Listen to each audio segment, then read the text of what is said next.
Okay. Hey, it's 5 o'clock on April the 28th. I'm going to call this meeting to order of Pointerwood Village Council. First of all, we do land acknowledgement. We acknowledge that this land on which we are gathered today is part of the ancestral land of the Chippewa, Ottawa, and Potawatomi peoples, referred to collectively as the Anishinaabe. It is through the connection of the Anishinaabe with the spirit of the land, water, and air that we recognize their unique cultures, traditions, and values. Together as Treaty people, we have a shared responsibility to act with respect for the environment that sustains all life, protecting the future for those generations to come. Is there anyone with pecuniary interest? None here. None here. None. Okay. As always, if something pops up, you can mention it at that time. And we have a delegation tonight. So could I have a motion to invite Mr. Slawinski to the bar? I'll make that motion. Thank you. I'll second that Thank motion. you. Okay. All in favor? Okay. Sir? Thank you.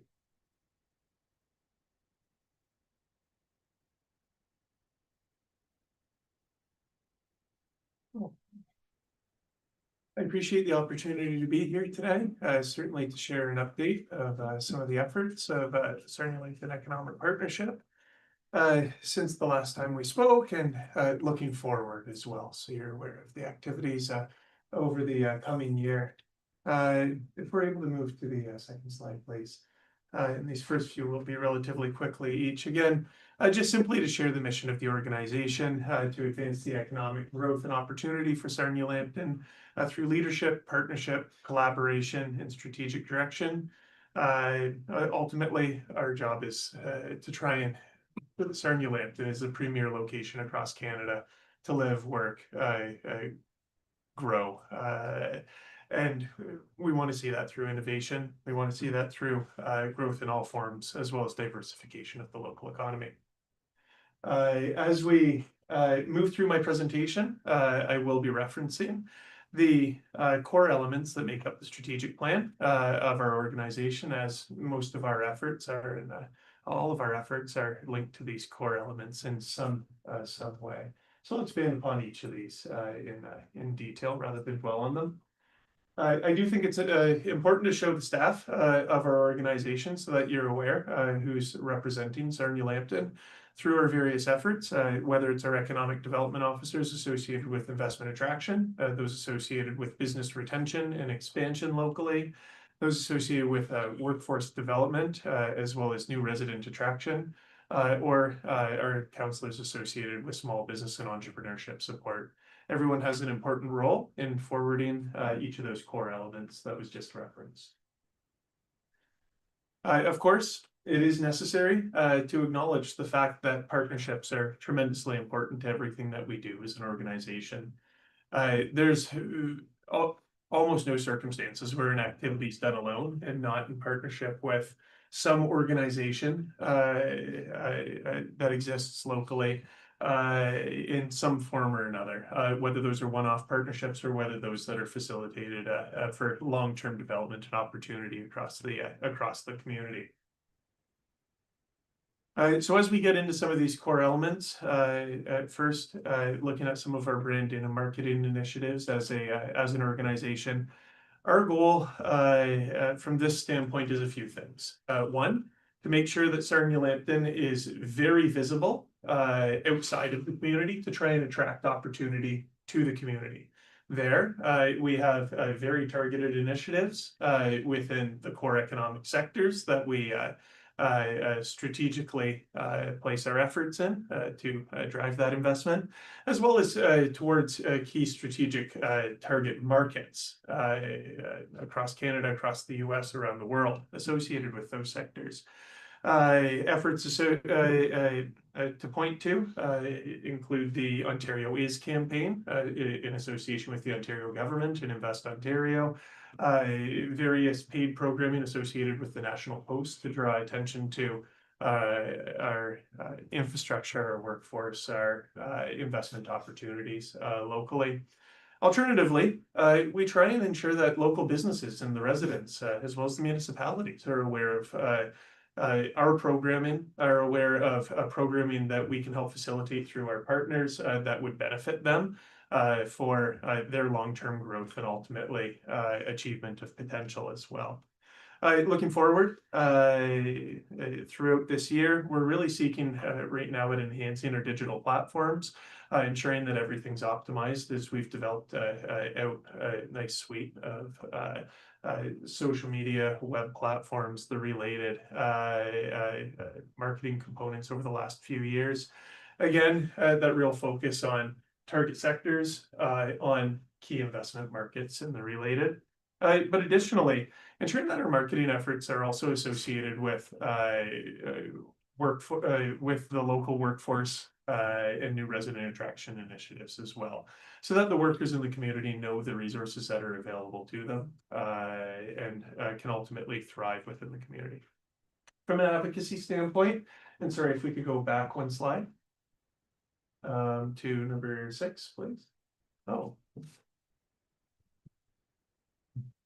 Who knows? Okay, we're on workforce. Never mind. I'm sorry. Back to number 7. This is me being confusing.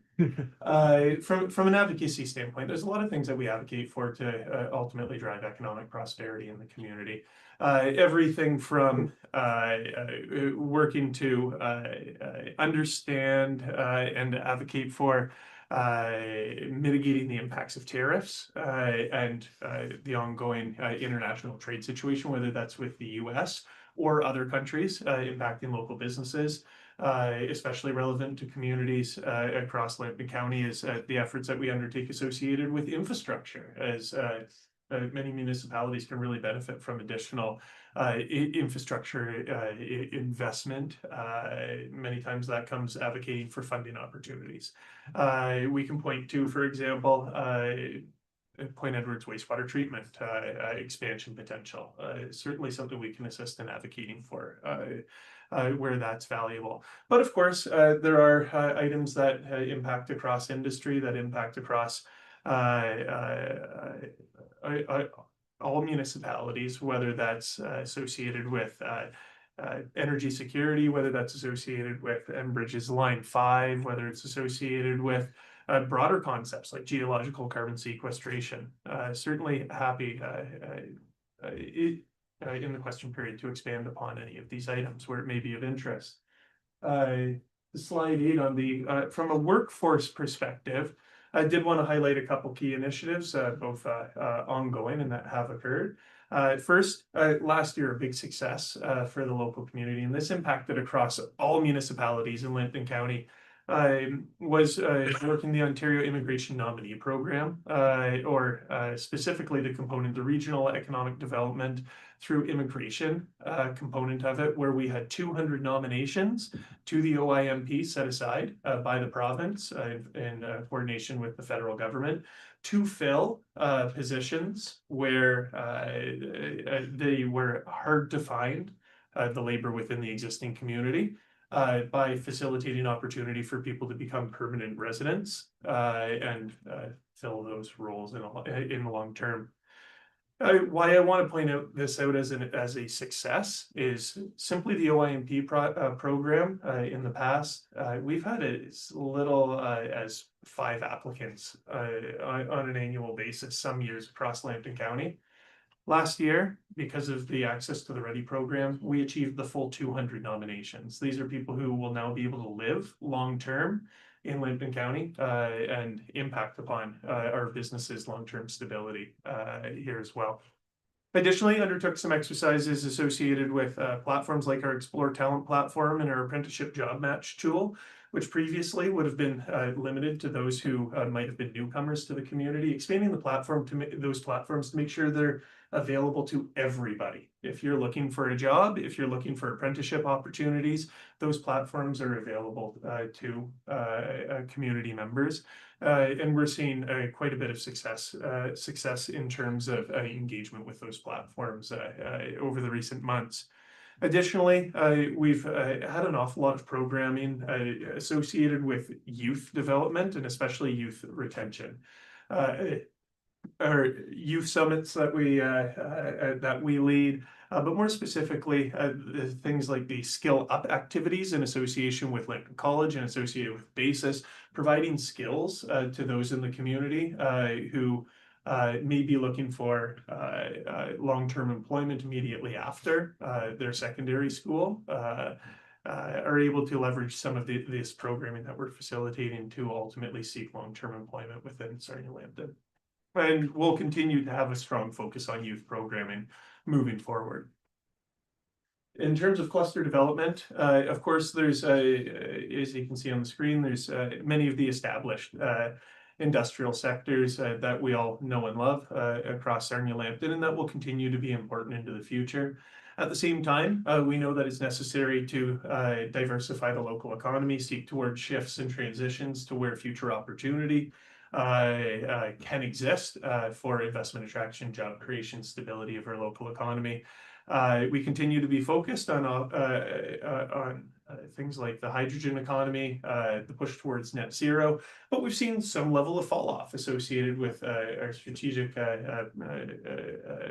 focus on components like the EV and battery supply chain. That now we are able to adjust. And right now we have applications in to identify funding opportunities to assess how Sarnia-Lambton may fit within the defense sector, where we know Canada is going to see tremendous investment and potential growth in the coming years. Additionally, there's an awful lot of opportunity associated with energy project support, where right now there's 5 active applications for the ISO's long-term planning 2 exercise, which could create the potential for hundreds of jobs across Lambton County. To the next slide, if we may. From a business retention expansion standpoint, well, it's nice to go after the shining stars of those industries that I just spoke at for new job creation. It's just as important to ensure that our local businesses are growing and thriving. And so here, we make sure we're getting out, having one-on-one meetings with businesses across all of our core industries to make sure we understand what are their opportunities and what are their pain points, so that we can work with municipalities, industry associations, the provincial and federal governments to identify funding opportunities if they're seeking to advance their business, or alternatively, identify ways of alleviating challenges and concerns that are impacting upon their long-term sustainability. And when we look at long-term sustainability, succession planning is incredibly important right now. So many businesses are owned by business owners who are seeking to transition into retirement, but don't actively have plans on how to do so. And so as an organization, we're working to develop out programming and activities so that these businesses are aware of the resources that are available to them so they can successfully go through succession planning exercises. There's quite a few businesses in Point Edward alone. We're working with them to identify how can they have the supports that are necessary through our organization or partner organizations across Lambton County, so that either their children can purchase the business, their employees can purchase the business, or they can identify other pathways to long-term sustainability. Additionally, I wanted to point out that we had recently closed an intake on the Sarnia-Lambton Small Business Support Grant, which was providing $4,000 to 10 businesses across the community. I'd say based on our assessment, expect that there will be an announcement that at least one of those grants will be to a business here in Point Edward, which will have growth opportunities associated with their application. That'll be more formally announced in the coming weeks. Did want to highlight an example of where business retention expansion efforts do have an impact across Sarnia-Lambton. Last year, and really for many years, spent quite a bit of time with VIP Rail on exercises to expand out their rail yard capabilities across the city of Sarnia. We were able to successfully provide them supports, including the identification of land for being able to, how do I describe it? Move some endangered species so that they're able to expand out their facility. 750 additional rail car spots, create additional jobs, invest over $30 million in that operation. And it's an example of something where that's a business we'll continue to work with as future growth is really evident and can be seized. To the next slide, if we may. From an entrepreneur standpoint, of course, we partner with the Ontario government to provide the Business Enterprise Centre of Sarnia-Lambton. It provides direct support through one-on-one consultations with both prospective entrepreneurs, assisting in their business planning, as well as existing businesses to provide them with the resources to be able to progress in their business endeavors. Last year, they conducted well north of 300 consultations with entrepreneurs and small businesses, while more significantly providing 65 seminars and workshops for these businesses to actively engage and learn it from everything from business planning to marketing to finance and taxes and related. So a tremendous support for entrepreneurship across Sarnia-Lambton. If we could go to the next slide, please. Just a couple of programs that they provide that I think are worth noting. The Starter Company Plus program, which on an annual basis in recent years has been providing 10 business grants of $5,000 each to support the ongoing development and growth of their businesses.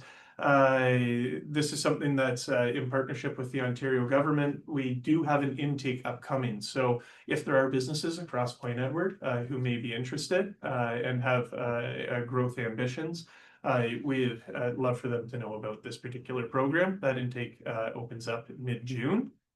Additionally, to the next slide, we provide the Summer Company program on an annual basis. This year, it's providing support to 6 youth businesses where young entrepreneurs are able to access $3,000 while still being active in school to open their own summer companies. We've seen successful businesses move through this program where they may be a high school student or a college student. And now there are some growing and thriving businesses with north of 30, 40, 50 employees in the community because of this access to entrepreneurship. And while this year's intake has closed, this is a program that will continue to exist for the foreseeable future. The last item I'd like to touch on is innovation and market readiness. Something I've said across Lambton County for a considerable period of time is there are opportunities to bring our industrial and commercial sites to heightened states of investment readiness. It's very rare that we see potential investments coming to us saying, we need to be in Point Edward, we need to be in Sarnia-Lambton. Usually they're looking with a much more regional lens at where they may site. And that means that we're exposed to competition across all of southwestern Ontario in many cases, or in the vast majority of cases, at least within an hour. And there are opportunities for our municipalities and for private landowners to invest in themselves so that we are able to market the opportunity that exists for driving this investment to the community locally. I did want to note, of course, that we do communicate regularly with organizations like Melly and Partners with regards to the former Holmes Foundry land. Additionally, we've worked hard to try and draw eyes to communities like Point Edward. Last year, we conducted a familiarization tour with 18 non-local industrial realtors, where we brought them to Lambton County to show them our assets, to show them our land, to show them what our community can provide, which included a stop here in Point Edward to expose them to the bridge, to expose them to some of the land, to expose them to some of the buildings in the area. For many of them, this was the first time to Lambton County. Additionally, and my very last point is we have a close relationship with the Federal Bridge Corporation. And this is associated with the innovation pieces. They're supporting innovative projects associated with OCI's OVEN program, linked to transportation innovation. And that's something where we seek to work with the Federal Bridge Corporation, seek to work with OVEN, try and drive innovative projects to Lambton County, with the hope that beyond just the project itself, they ultimately grow and thrive in the community. I'll stop there. Certainly happy to answer any questions that may. I have a question, then I'll go round table. Do you work with the research part at all? Like I'm trying to Absolutely, we Yeah. do. the connection there. So not only are we located within the research Right. park, but we view for many of our potential emerging industrial sectors, the research park as being a critical component associated with their long-term development. The reality is many of those sectors rely on commercializing or innovating businesses to ultimately have their first exposure to the community with the hope that ultimately they'll grow from the research park into our greenfield, brownfield industrial sites or buildings. To give a great example, we partner with them in association with Bioindustrial Innovation Canada, in association with Lambton College Research and Innovation on what we call the Sarnia-Lambton Innovation Bridge Commercialization Hub.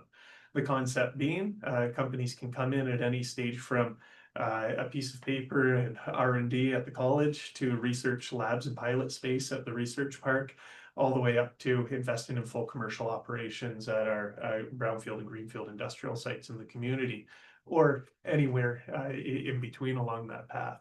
But of course, the research park's critical to the success of our efforts. Thank you. Start down. Any questions? I have one. Okay. Councillor Burgess? I'm more concerned about our downtown. You focus sometimes on big industrial projects were awesome because all those, people making good money that trickles down into things. But our downtown core always comes up as an election night thing where we all talk about what we're going to do to make Point Edward better. And over 3 terms of being on council, our downtown has gotten more sparse. Is there anything specific in what you do that we could help get that going? Yeah, potentially. Would be more than happy to identify specific projects where we might be able to help, whether it's lead programs or work in partnership with the municipality to advance economic potential associated with downtowns. That could be the development of community improvement plans. That could be the if there are previously identified projects that are in mind through the municipality or that are determined in collaboration with discussions with our organization, identifying funding for the advancement of those programs, and then ultimately determining whether we take on a lead role based on our abilities to within our strategic plan and strategic capabilities, or whether we take on a supporting role for those. We're more than happy to engage and identify what we can do to help. Okay. I don't know exactly how, I know some of those properties have changed hands a few times over the years. We've got one property downtown that's been vacant for 40 years and since lost the Bridge Tavern and since lost the Bell property. And it's really not resembling a downtown anymore. That's why I asked that. I'd like to just kind of get that out there and see if somehow through positive funding or something that we can get some movement on some of those properties. Thank you. If I may Sure. expand, hopefully it is of value here. To look to some examples of course, we've assisted in strategic planning exercises, some of which are ongoing, associated with downtown development for some municipalities across Lambton County, as well as revitalization projects that had a strategic component. The downtown revitalization projects for Forest as well as Petrolia, which at the time had leveraged Rural Economic Development Fund programming. Now it's ROD, Rural Ontario Development Fund programming. We were very much a lead partner in forwarding the development of those strategic plans for that revitalization. Ultimately then with the community taking on many of the activities that were identified through that project. Okay, great, thanks. Any other questions? I just have a comment. Okay. I happened to be downtown getting fries the day you had the busload of realtors there. And it was impressive to see. Because, they were hanging around outside and all this and looking around the village, the downtown area that's specifically, sorry, the area Paul was talking about, the downtown. But it was nice to see that we had outside visitors come in and you guys managed this program to show them what we have to offer. Thank you. So, thanks for the comment. Well, thank you very much for giving us your time tonight. And answering Appreciate our questions. Appreciate the opportunity. Thank you so much. Thank you.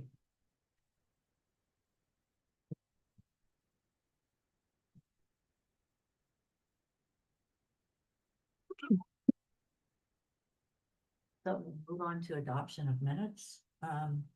Council minutes from March the 24th. Over in a second, please. I can move that. Thank you. I'll second that. Thank you. Any questions on those minutes? Okay, all in favor?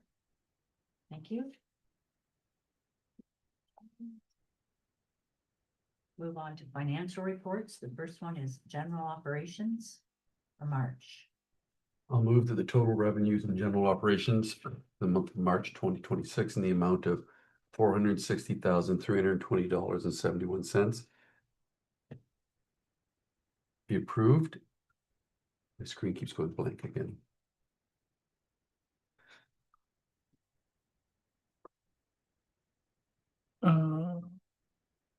There, very good. $460,320.70 be approved, and that the total expenditures and general operations for the month of March 2026 in the amount of $1,274,837.55 be approved. Thanks, partner. I guess I better second it. Questions? All in favor? Okay, move on to environmental services, financial for March. I'll move that the total revenues and environmental services for the month of March 2026 in the amount of $243.72 be approved. And that the total expenditures in environmental services for the month of March 2026 in the amount of $150,059.53 be approved. And that updated financial statements for the month of February 2026 showing revenues of $141,059.53 and expenditures of $147,922.78 be received and filed. I'll second. Any questions? All in favor? Okay, move on to committee reports. First one is operations, April 14th. Move that the operations committee meeting of the 14th minutes be adopted as circulated. I'll second. Thank you. A couple highlights. Heavy winter for both groups. I just want to really shout out to our public works department for all the snow they moved and a very heavy winter and a great job by our crew. And again, at our arena, our busy time is the winter hockey season, ice in, ice out now. And what a great job. We get tons of positive comments from people I know that come into our community about our arena, how well maintained it is. And just want to make sure that we center them out too. Any questions? Except one of Yep, us. Mayor Grant? Either Jim or Mike. Have we closed the loop with Pima on the use of the soccer fields and the lining of the fields? I understand they've sent several emails and haven't heard back about their use of the fields. Okay. The program kicks off like this week, so. They was looking for like the permission to, it would have been from Liz, I think. Mhm. Yeah, I've seen it once or twice come through, so. Okay, Follow up on that, thank you. given that it's almost starting. Okay, all in favor? Move on to fire committee meeting. I'll move that the minutes of the fire committee meeting held April 14th, 2026 be approved as circulated. I'll second that. Yes. So we have a couple of recommendations, but those will come up later on, so I'm not gonna include those as highlights. But we have a couple of other things that we talked about. The cereal challenge between Bridgeview School and Point Edward Fire Department will be concluding on Thursday this week, April 30th at 2 o'clock at the school. Welcome to join. It's going to be very exciting. Lots collected, I'm sure. Lots. The SADS exercise, so the Sarnia Area Disaster Simulation, will take place at the Optimist Hall on June 4th. the rescue truck, an agreement was reached for the repairs that were, we've been discussing were needed. And that repair is scheduled for Thursday as well. And that is all I'll go over for now. We'll talk about the rest later on. Just while we're on that topic, preparedness, EP Day is next Saturday? week? It's Saturday. This Saturday. This Saturday, okay. I think so. Okay, thank you. Where? At the Lantern College. Okay, just sort of is where. Okay. In regards to new business item 2, should we be removing that from the approval, since we're talking about it later? Because the recommendation is that Yeah, that's okay. it all be approved as amended. And yet we have it as the agenda item later, What? or we just approve it now. We could talk about it now instead if you want. Or Do we, or do, see how Jim wants to handle unless it anyone, if no one has any questions about it and you just will all want to approve it, as then amended. absolutely. Thank you. Yeah, if we approve this now, we can just receive and file the report under new business if, The way to pull this, yeah. or because we're doing it twice, essentially. If I get it approved twice, can we do it twice as fast? Do twice as much.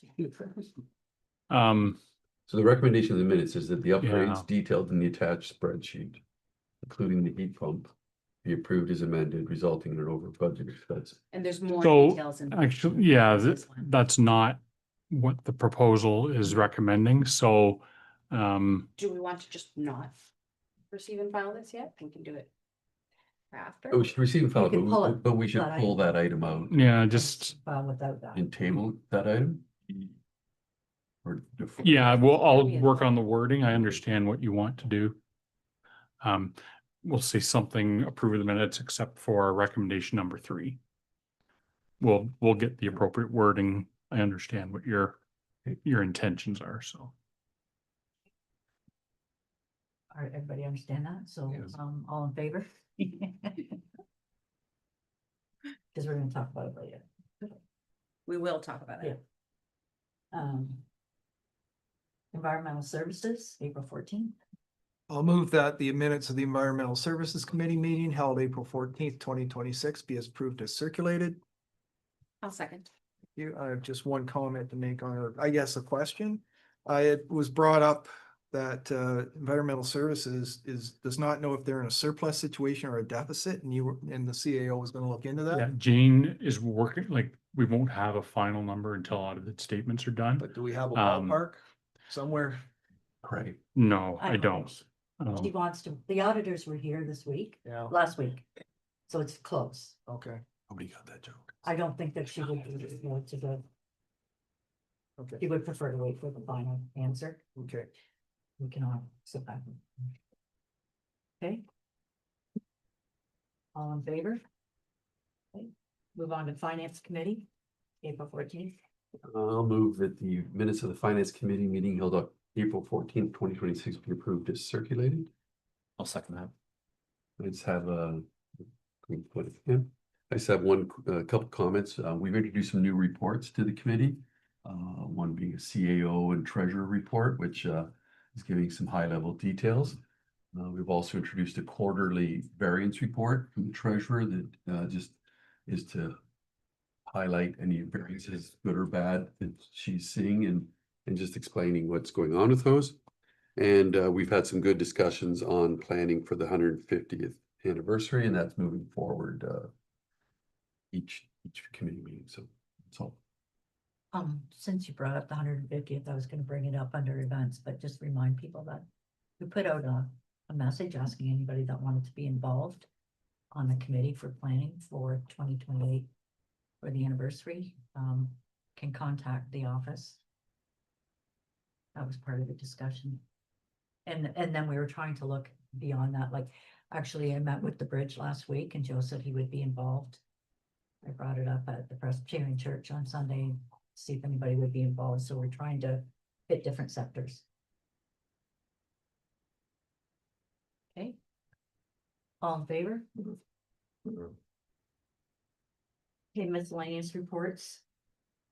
I'll move that the, Police Service Board, yeah, the Police Service Board meeting minutes of March 27th. 2026 be approved. I can second that. Any questions on those? The only question I have is that the minutes in the attachment are January 22nd's minutes.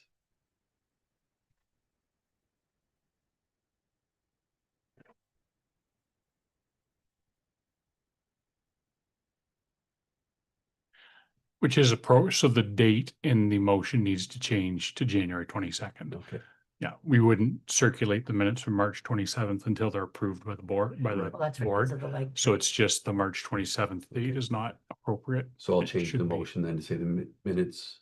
The first line is What's that here? correct, These- January 22nd. Says these minutes were approved at the OPP detached board meeting, whatever. So we're not approving, we're just receiving a copy Yeah, we're just circulating them. of January 22nd. Okay, thank you. All in favor? Okay, move on to communications, receive and file. One through 4, or do you want to do 5 separately? Probably 5 separately. Okay, I'll move 1 through 4. I'll second that.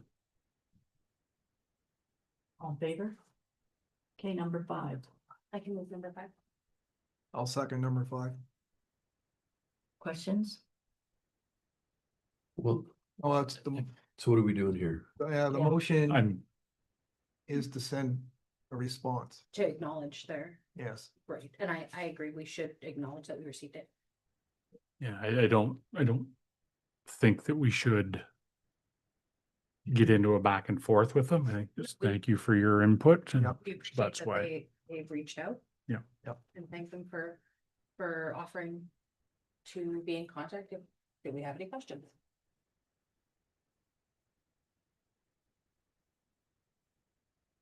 Okay, all in favor? Thank you. Okay, new business. This is about the fire hall, basement upgrades. So the discussions at the committee meeting the other day, there's expenses of up to about $12,000.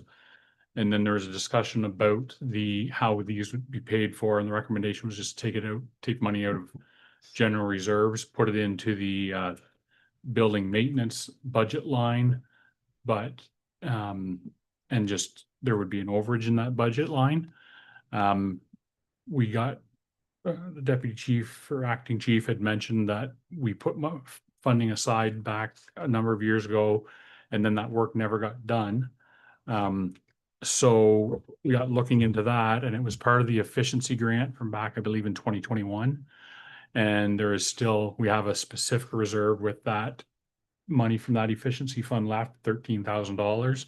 So that's where I come up with the recommendation just to pull all the funding out of that reserve and use it to make the upgrades to the basement and you know, the still charge all those invoices to the building maintenance account, but there'd be a new offsetting revenue to cover off those expenses.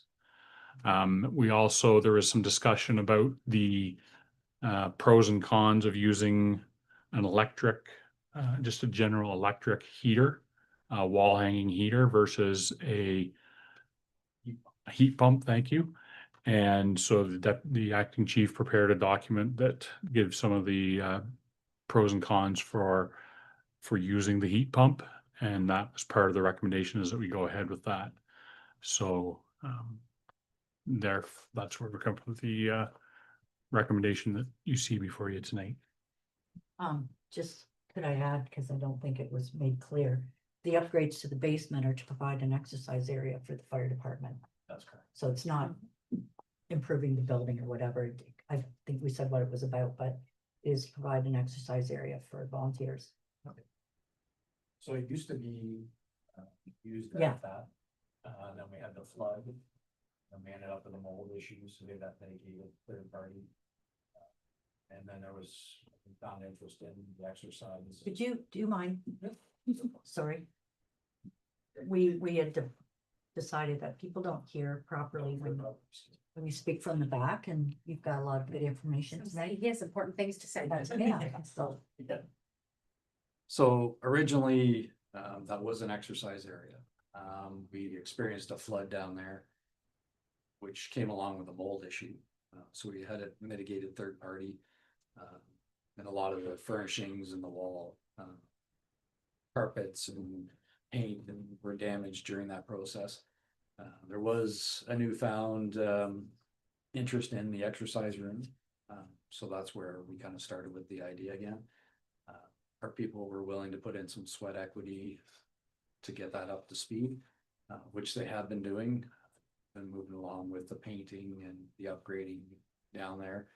We ended up with the dehumidification being repaired. With the caveat that the person that repaired it or the company that repaired it said it's probably gonna fail again. Which is one of the reasons why we kind of lean towards the heat pump. It gives some dehumidification, some heat and some air qualities, which are all things that were useful down there. So that's kind of where we're at now.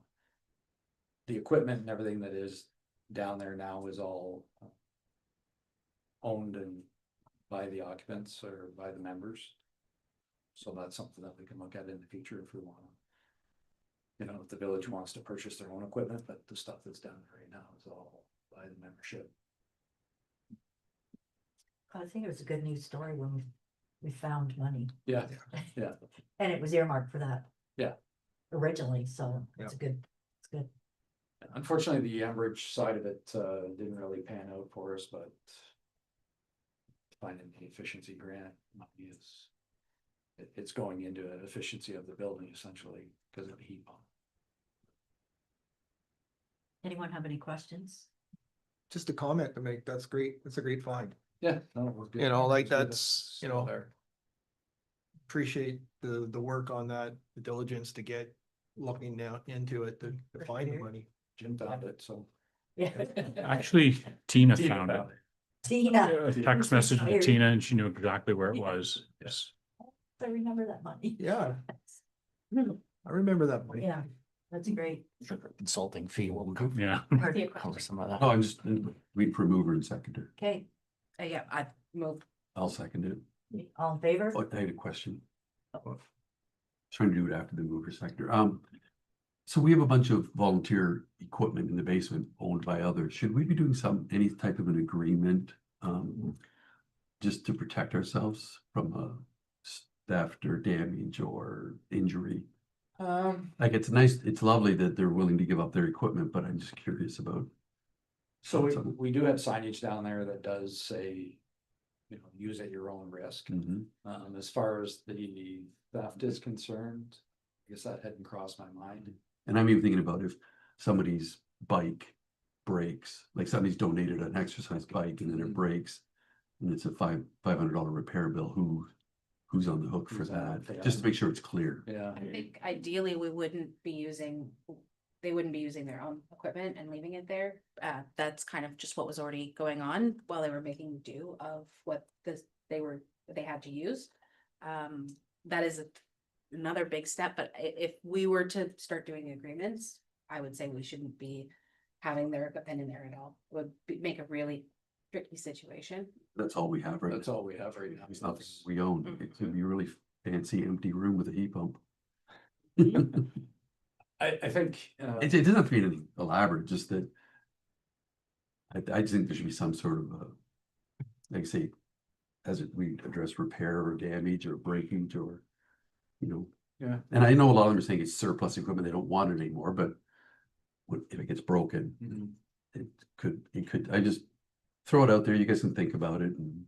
Maybe we can talk about that at the next committee meeting. Okay, yeah, we can definitely toss it around and Yeah. see where the municipality's liability lies within that. I mean, then there is a use at your own risk policy there. Yeah. There is signage down there. It's only open to your own department. It's only open to our staff, yeah.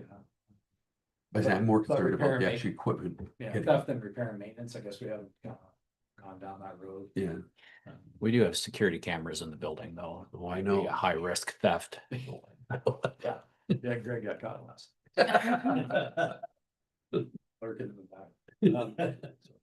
Yeah, we can discuss it and see, I mean, the agreements, there's only a few members that own that gear. So I'm one of them, so I can sign off on most of it, so. We can figure something. I think long term, if the facility keeps getting used, I think it would be beneficial for the village to start purchasing small amounts over time. Yeah. Which would eliminate, you know, us having to do Yeah. that, but. That's what we talked about last night, was trying to set up a annual amount, like we do with the snack bar or whatever, to purchase a piece of equipment, and hopefully over 5 years or whatever, we have a properly equipped gym. I've got good information on the life cycle, of those things and the expense too. Yeah, perfect. But that's not together. So we can chat about that. Yeah. All in favor? Thank you very much, and thanks for spearheading it. Yes. Maybe a good retention tool is. You're more my style. Okay, move on to the discussion around request to meet with ministry officials at the AMO conference in August 2026. So there's kind of been two issues identified here. In my mind, anyway. One is funding for development of the former Holmes Foundry property. And then, you know, infrastructure work that needs to be done there, and just, you know, kind of taking our story to the Ministry of Municipal Affairs. And just getting that message out there that this is where we're heading with the development. And then the other piece on the same property is approval of the environmental assessment work. So my opinion is we should be submitting 2 requests, one to each ministry. It's the same property, but it's 2 very separate issues. I will say the Ministry of Environment and Conservation and Parks one, with the environmental assessment piece, we are working on that kind of on the non-political side, requesting meetings with ministry staff and our environmental consultant and our legal team. But I think it might be a really good fit, the way things are heading, the timing of the AMO conference to approach that subject at the political level at that time. And with any, you know, with good luck, maybe we can cancel the meeting and it's already dealt with. But I think it'd be a good kind of start at the staff level and, you know, make our case to them, and then go to the political level next. So my recommendation would be to put requests into both ministries. And can we do that? Because I was reading the AMO site and it said one, like you shouldn't shop an idea around to multiple ministries, but you're saying you would pitch it as 2 separate ideas. Okay. Yeah. I Yeah. think as long as, but the important thing is that they're very different. Yeah. There can't be any overlap. If there's any overlap, then So we're one- gonna disqualify. the development one would solely focus on development on property that's already been cleared of any environmental issues. Well, Don't even mention environmental stuff. yeah, I mean, I guess the development, the meeting with the ministry would be more about development in general and not on that specific property. You know, we might, you know, we've got a few properties that need development, and we need work done at the sewage treatment facility. So I think focus more on the general development needs of the village and the infrastructure needs, rather than specific needs for that property. So you wouldn't bring like the owner of the Holmes Foundry property? to- I don't think so. Like the That's, housing enabling infrastructure kind of avenue of that, right? So like that the village can build more homes, not just that. Right. property. yeah, I think that's right. That we're looking, I mean, that's a big piece of the puzzle, but it's not the only piece. And as far like, I don't, at the AMO conference, I don't think would be the appropriate time to do a meeting with the developer. There could be a point at some time where it's appropriate. I don't I've know been if around that's for a the- long time and I've yeah. never seen that. I've never seen I that. think the developer would be allowed to be involved in it, Yeah. guidelines as well. It has to be, They may help us Yes, to present, prepare you know, some- prepare a prepare presentation. You documents. could certainly know we're doing it. You can give us information, but I've never seen Okay, anybody I wasn't attend aware. with someone. But I also have seen last year, one of our local municipalities did more than one Oh, delegation. okay. So that must be allowed. And, Yes, well, Rick did a couple, they had a couple of different issues. Landfill was one and. that the one separate issue though, really like making it about the infrastructure will tie it into the provincial ideas and help us get that meeting, I think, as well, as opposed to, because that is one of their main goals. So the big question I have is, it's great that we all agree we need to do 2 presentations. It's a lot of work. Yeah. So would you hire a consultant or SLEP to? We'd probably get working with Slav. Just gonna say, Mr. Slavinsky's still with us, so we can put him on the spot here. How convenient that we invited you to this meeting. Tag team. I just hate it, but that's great. But that's how Yeah, it's typically that's- done. yeah. You would get. Yeah. Support that way. Okay. So I have a mover and a seconder that we heard. I can move That we that. go forward, not be regard, okay, all in favor? Thank you. Next item is the sign bylaw.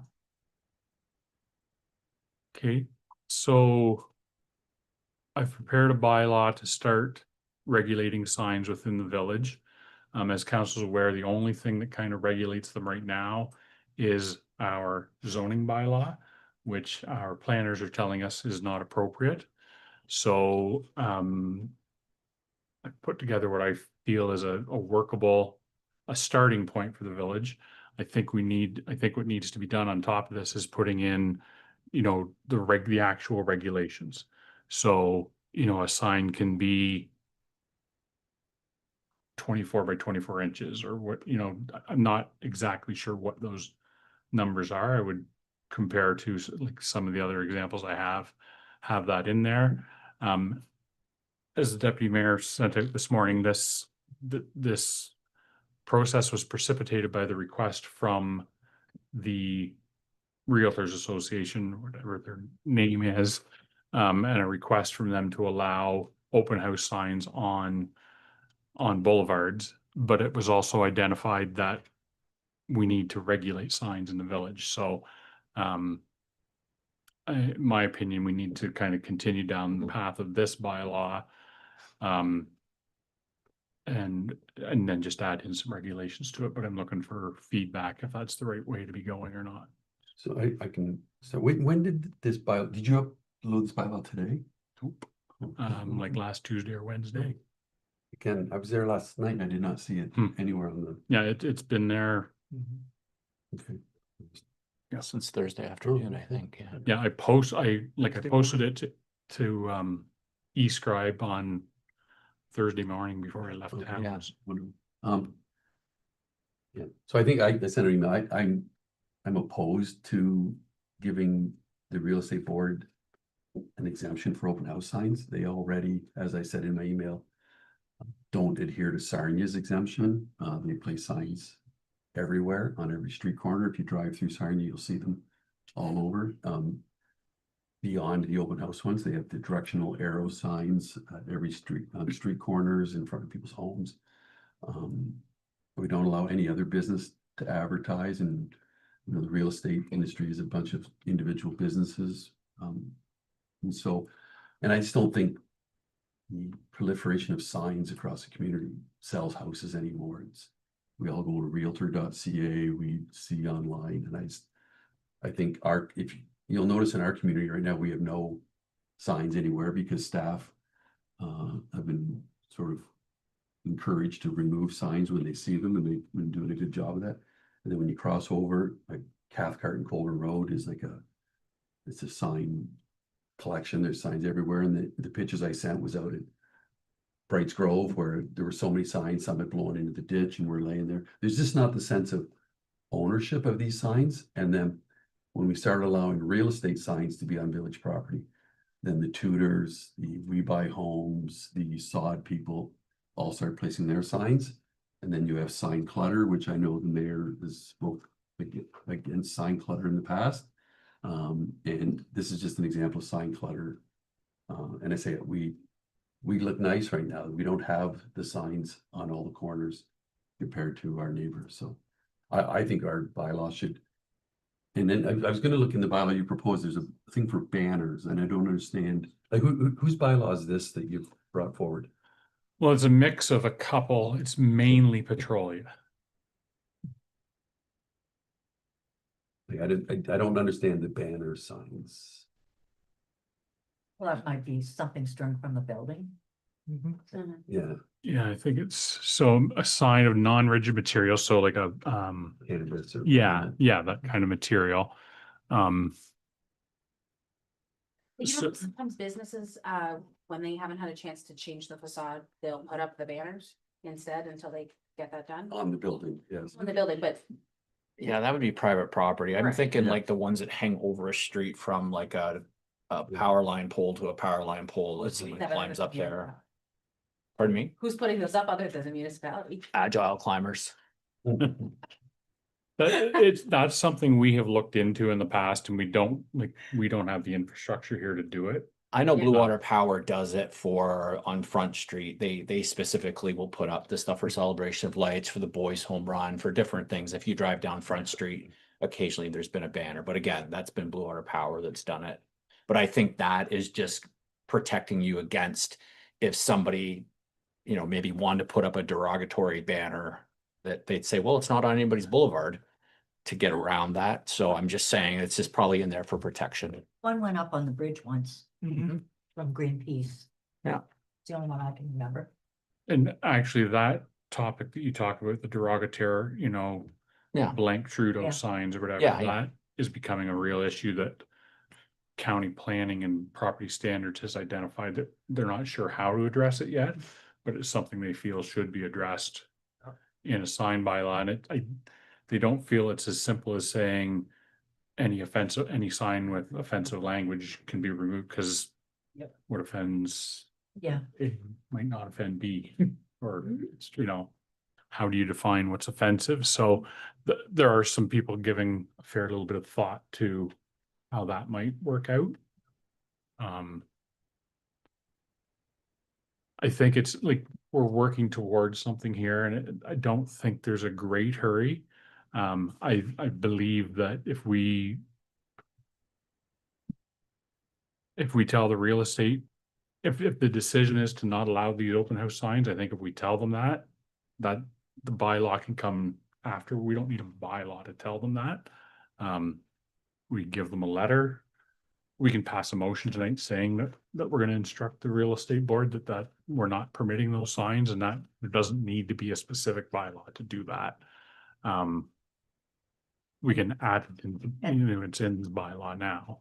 and then you can get this information from the county, is that what you're saying? Yeah, like I think. What if- they're coming up with to add about the offensive. thing? Yes, and some actual regulations about Okay.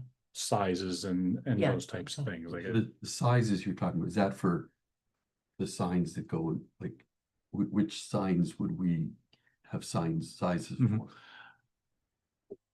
Just about anything, like like there's a part in here that talks about signs on a building and that they can't be, if they're signs that are kind of attached to the building, they can only be up to 25% of the size of the exposed wall. So those kinds of things. Like you might, Like a mural? or it could be a mural, or it could be, is a mural included as a sign? That's a good question, but more like, remember the piece of art that was on the side of the Balmoral, That's what I'm the saying. indigenous? Mural. Yeah. So that Yeah. type of thing, like something that's Really? attached to a wall, that's a hard surface. I mean, and maybe maybe you say, you know what, we're not concerned about it. Maybe, I think we need to have a little bit of control in there, because you don't want a bunch of signs up that are gonna distract drivers, and like it's to minimize those kinds of things. Like that one at the end of the arena parking lot. Well, exactly. That's where we talked about this The length a giant couple years ago. light up sign. Hold up, look. On the bridge. The Oh, Property, that yes. that the was my illumination comment, that signs, Yeah. and we don't have offended some people's nothing in- eyes. Yeah. about that, and we talked Anywhere. about adding that into our sign bylaw, Yeah. because of course with the bridge. And it can't is in, touch down, but if anybody else puts one up. Yeah. Right, and we were gonna do some detailed work on sizes, lumens and all that kind of stuff. And the work's been done by other communities just so that we're covered. 'Cause- It is in here illuminated for But- like just that, But that's No, all it says is direct yeah, light. yeah. Like, we need more detail on something like that because, Well, and that's only talking about a light to light up the sign, not a backlit or a, Mhm. or an LED display. yeah. So are you suggesting that we deal with the question around the real estate and then this could be tabled, this bylaw could be tabled? Yeah. I think this Continue should be working on it. tabled tonight. Yeah. My purpose with this was to be just, am I heading down the right path? Am I heading in the right Mhm. direction? And then I think to deal with the real estate issue, we just pass a motion. And the way, you know, that the confirmation bylaw that we pass at the end of each meeting is the bylaw that authorizes that motion. So in effect, by making a motion saying that we're not gonna permit open house signages on village property or on boulevards, by default, the bylaw the confirmation Right. bylaw authorizes that I motion. think we just have to remember, up until February 24th, we were operating under the assumption that those signs were not permitted on boulevards, Mhm. based on the zoning bylaw. Yeah. So that's how we operated this village, is that those signs, while they were placed on municipal property, were not permitted, and were not allowed. Same with the arrow signs for sale homes, they were not permitted and were being removed. Or you were even talking to the real estate board about that. So what they've asked us to do is to now allow that. And I'm just cautioning us that in Sarnia, where they allow the open house only signs, you can't drive more than 3 or 4 blocks without coming across a sign that's there 24/7 with an arrow down the street to go to a house. And it's just, it's clutter, and it's sign pollution, and it makes the community look sloppy, in my opinion. In the presentation, he had mentioned, because I think you had asked, so what do we do when they don't take their signs, when they're left there? He said, call us, it'll be gone within, he gave us a really clear timeframe and it was very quick. You give them a couple of calls in a row, they'll be making sure that nobody's doing that here, leaving their signs, because they said that they find them. And they'll make sure that they're educating them, but if we report them to the regulatory body every single time, the first couple of times, nobody's gonna keep doing it. I know that Sarnia is gonna be different than that because they're much larger, and it's gonna make it different for them to come remove the signs, but because we're a smaller community, I feel like that will keep that from becoming a problem, should that be our approach. Not us going to get the signs, but us calling them every single time there's a sign. Getting them to do it.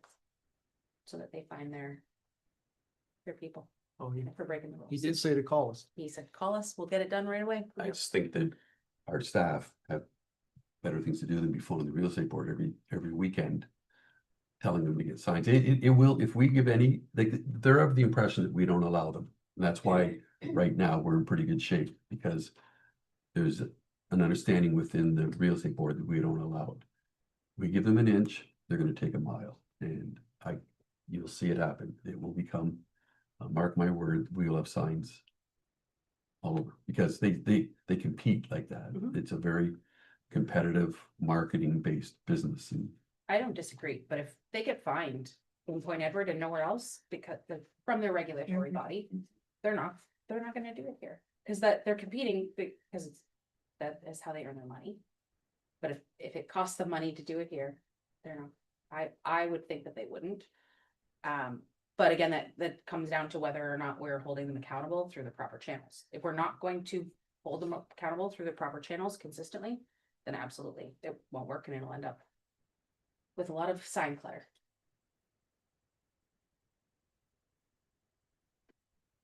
Any other comments? well, so we can move this on. I'll make a motion that we not allow temporary signs advertising an open house on village property as outlined in the draft bylaw. What about 3.2. any real estate sign? Because some of the ones that are like cement or whatever advertising the house, they're actually on the boulevard and not on the person's property. So what do we do there? No, well, the ones on their property are, Yeah, but what about the ones on the boulevard? Well, we've called them and told them to move them. What about what you said though too I don't about think we wanted we to buy know houses, what's people going on in the Yep. houses. and No, no, but all of not on, that. They they can call. Find they gotta those put things on, out of on the hand yard in a hurry. itself, Is not there- the We're all boulevard. having a Yeah, I conversation here, understand. but We called and they've moved them off the boulevard, But you- the yard, Who did you call?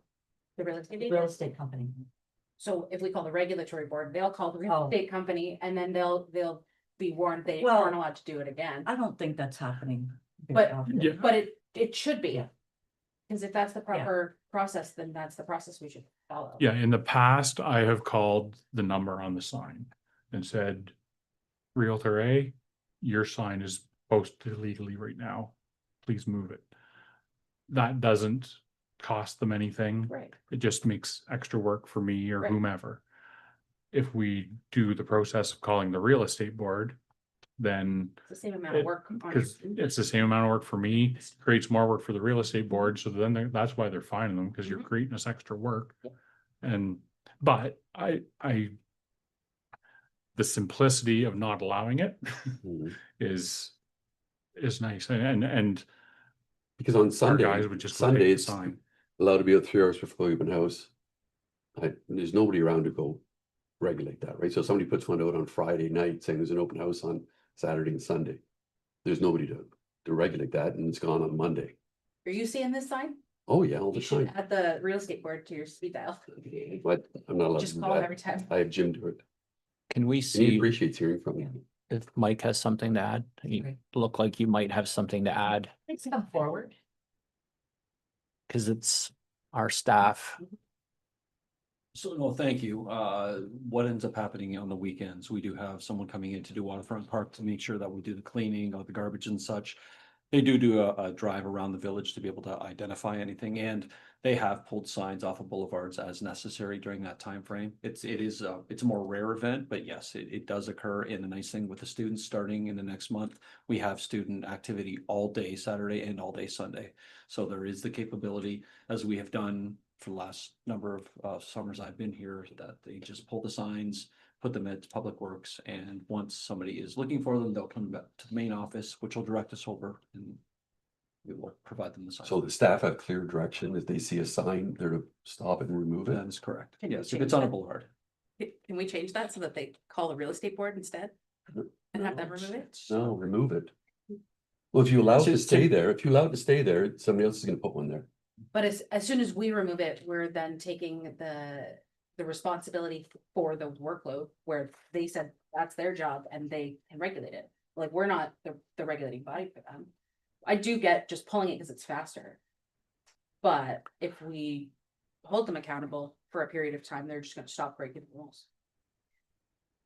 So we probably should do both then. If we're going to permit them, we should probably have the employee take the sign, take a picture of it.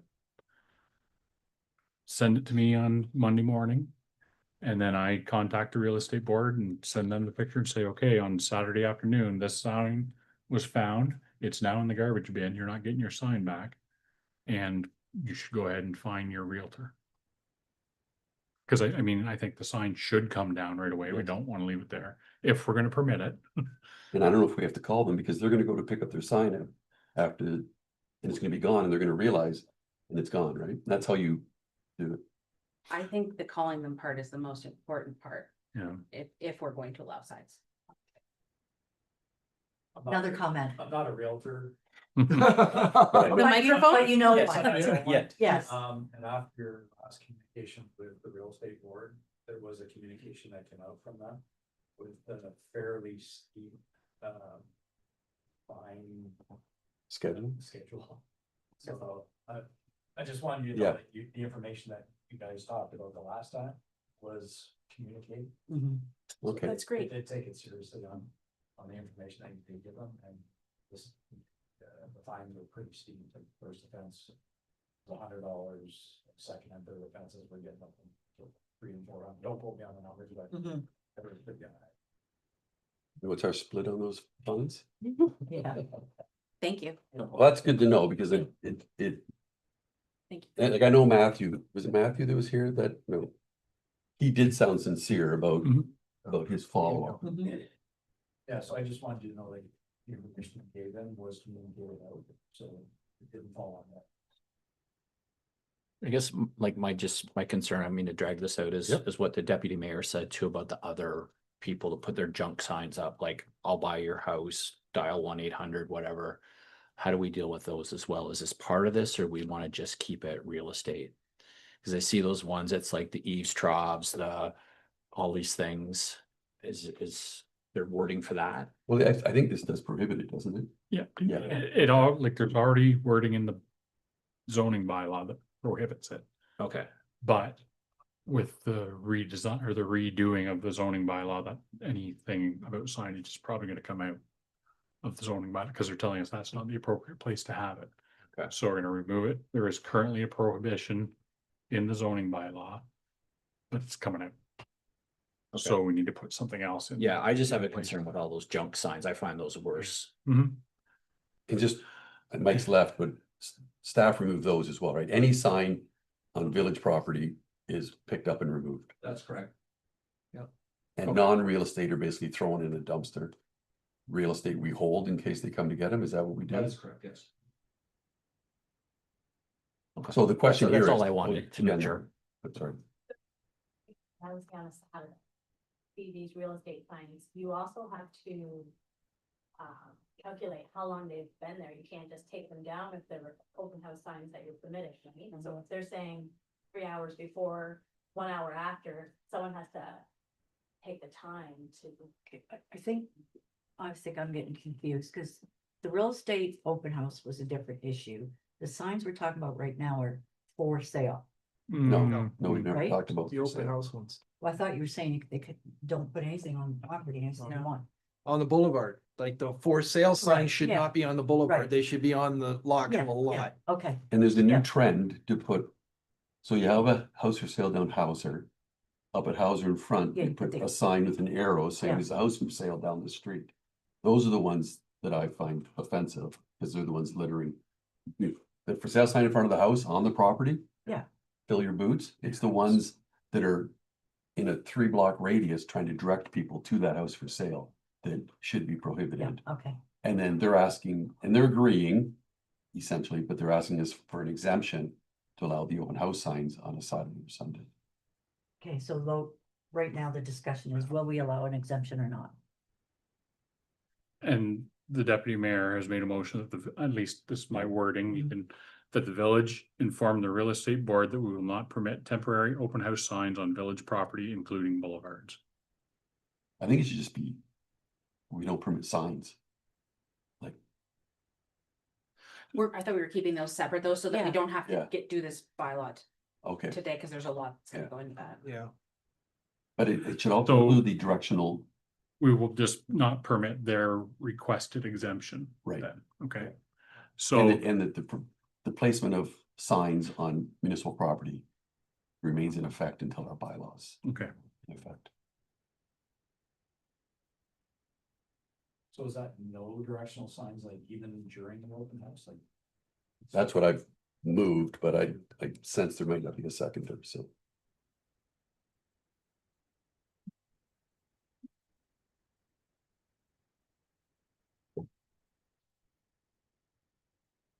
We have to ask the secretary. Sorry. Well, I just want to make sure Jim has yeah, it. Yeah, he's right. I was.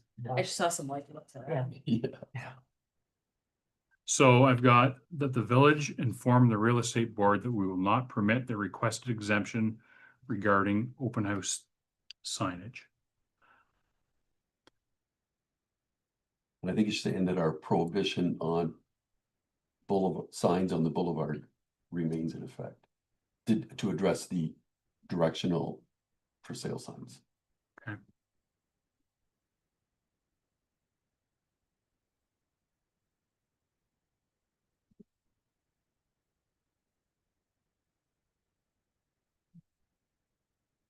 Okay.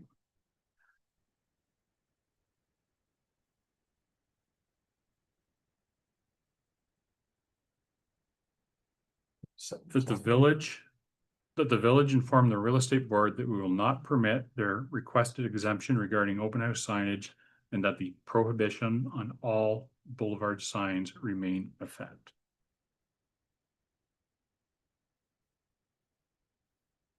You good with that? Please, yes. Anybody, is there a seconder? I'll second it. All in favor? And unless there's any more questions? Opposed? It's carried. Can we do a recorded vote for this one? Okay. Let's just give Jennifer a chance to get ready for that. Sorry. Counselor Lundu, I'm in favor. Counselor Noctor, I think we're flipping there too. Counselor Burgess, In favor. Deputy Mayor Grimes, In favor. and Mayor Hand. In favor. The motion carries 4 votes to 1. And just to carry on that, just one little point, there was a former counselor who was a realtor, and one day he was putting a sign on my boulevard, and I said, you can't put that there in a nice way. Mhm. But I offered him to be able to put it on my lawn because I wanted to support him because I have a corner lot. And I said, if you put it right at the edge of the sidewalk on my property, I would happily help any realtor that was advertising a home in my neighborhood. But I don't like them on the boulevard because it opens up all kinds of, like I said, those junk signs that Yeah. were littering our beautiful village for a while. Yeah. And I didn't want those on the boulevards either. And yeah, in what we've just done allows that for Mhm. sure. Yes, yeah. And it wasn't just Brad, I offered it to anybody that Yeah. was doing it. I would say. You didn't say a name. He but kept saying. I didn't use his last name. Oh, gee, somebody that. Okay, and then with the proposed sign bylaw, we're Table. heading in the right direction though. Yep. And Yep. I'll get some regulations around it, More detail. and I will remove section 3.2.1. Yep.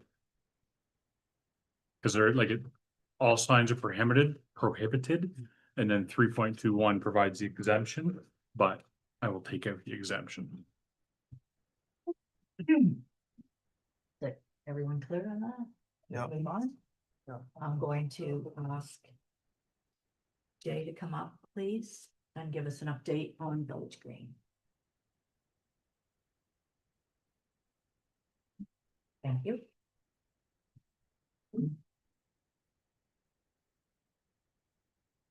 So I guess for the update, basically last week, can't remember which day it was now.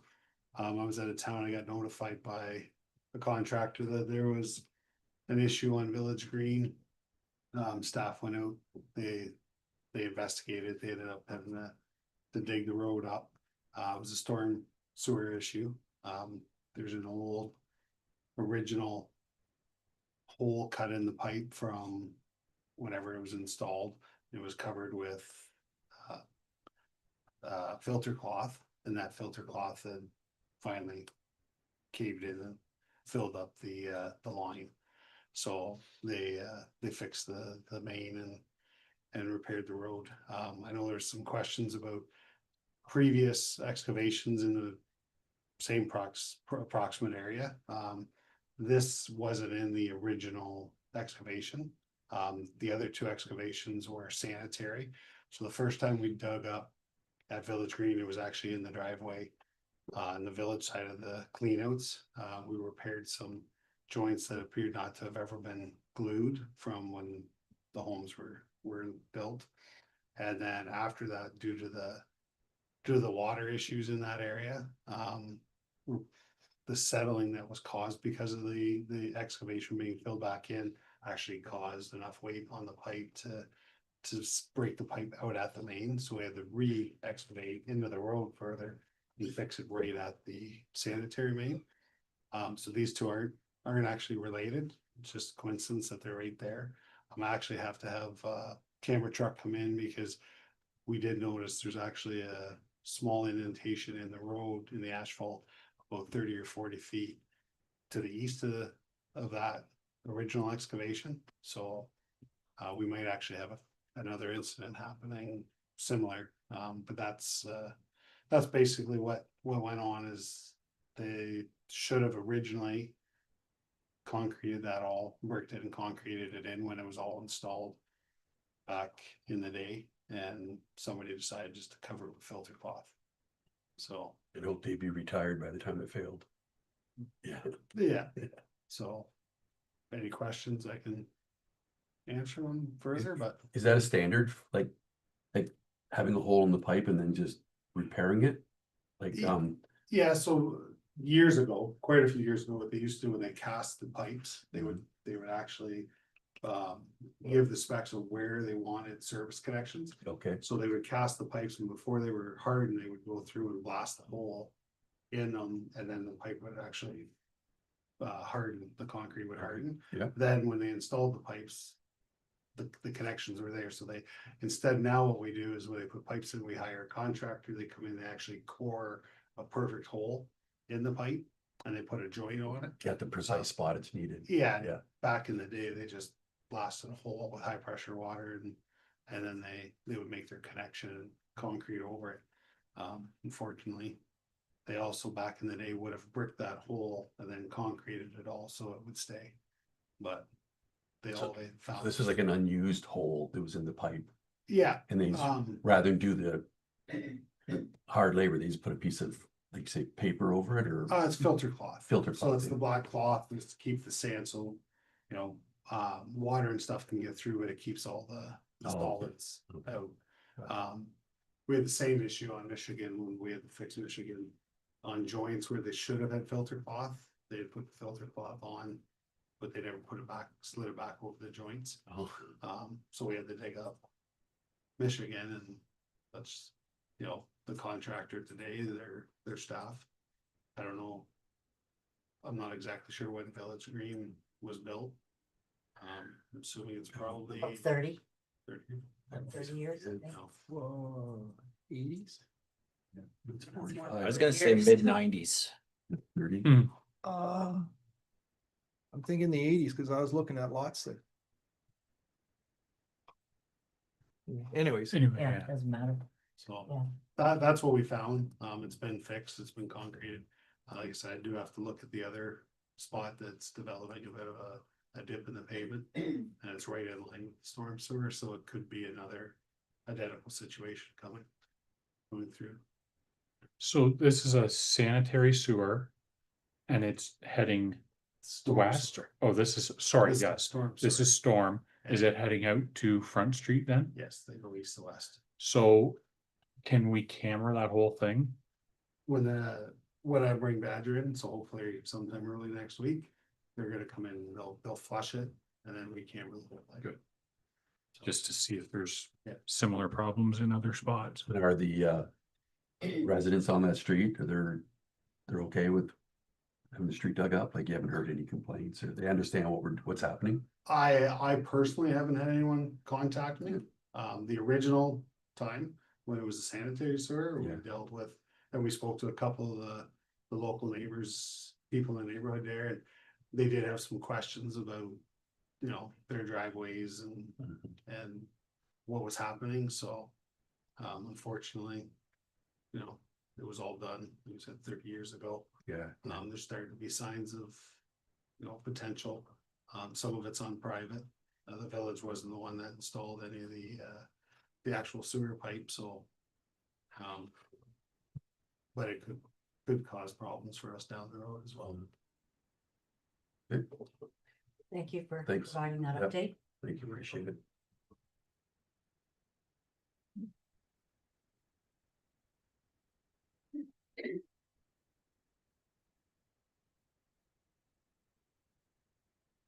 Hey, Bo, anybody else have any new business?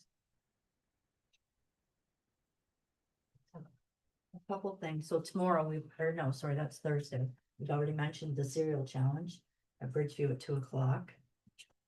I like the placement of that announcement sign. It's moved.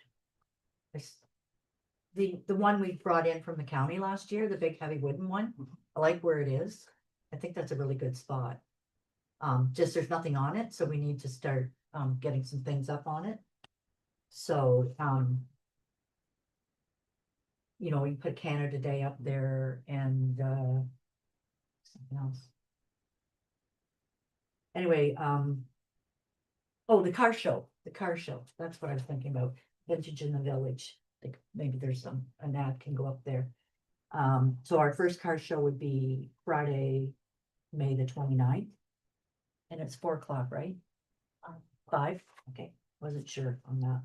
So 5 o'clock, so we've got 5 months of 5 Friday nights of car show. And June 25th is Canada Day. We'll be mentioning it again. It's early, but it's from 4 to 8 at Waterfront Park. And Sunday, June the 14th is a slow roll, the bike ride. And this year they've changed the route again. Last year it didn't come through Point Airy because of construction. So this year it's coming down Venetian again, swinging under the bridge. So that's a free event. That's June the 14th at 1:30. It starts at the Sarnia Legion.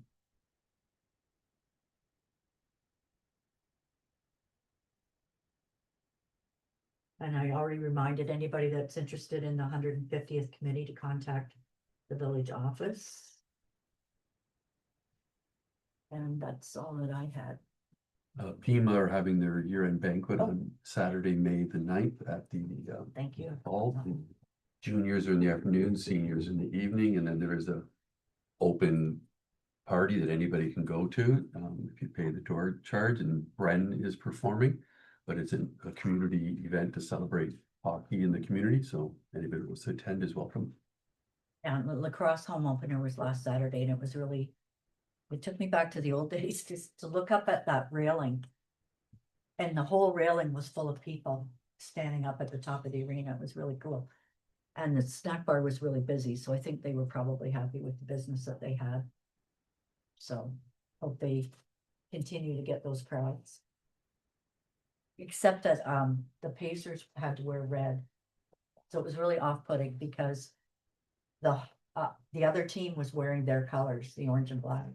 So you kept looking at them and thinking it was the Pacers, but it wasn't. So anyway, that's all I had as far as community events. No one else has any new business? I've got Councilor Montague. community event, May 6th is McCappy Day. And I'll be at the Christina Street McDonald's from 10 to 12 that morning, as long as they don't put me on the drive-through again. I'll be at Smith Street. You can come see me. And I've got one other announcement that I'm going to make. After much reflection, I've decided not to run as a councillor in the 2026 municipal election. I am deeply grateful to my family for their unwavering support, to my fellow council members and village administration, and for their collaboration and commitment, and to the residents for the trust you've placed in me. Serving the village of Point Edward, where I was born and raised, has been an honor. So I sincerely thank you all for the encouragement and support throughout my time as a councillor. So.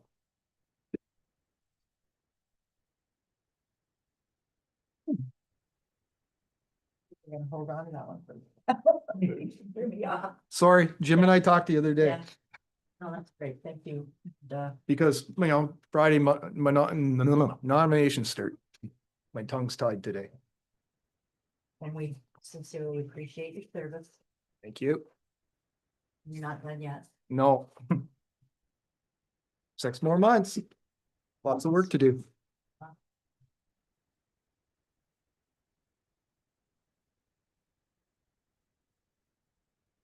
In camera now. I know I lost my. Okay, so we are, oh, here we are. We're going to move in camera, and for those that are listening, we won't be coming back live, so thank you all for listening and for attending. So you can. Thank you. Oh, I guess I should cancel this.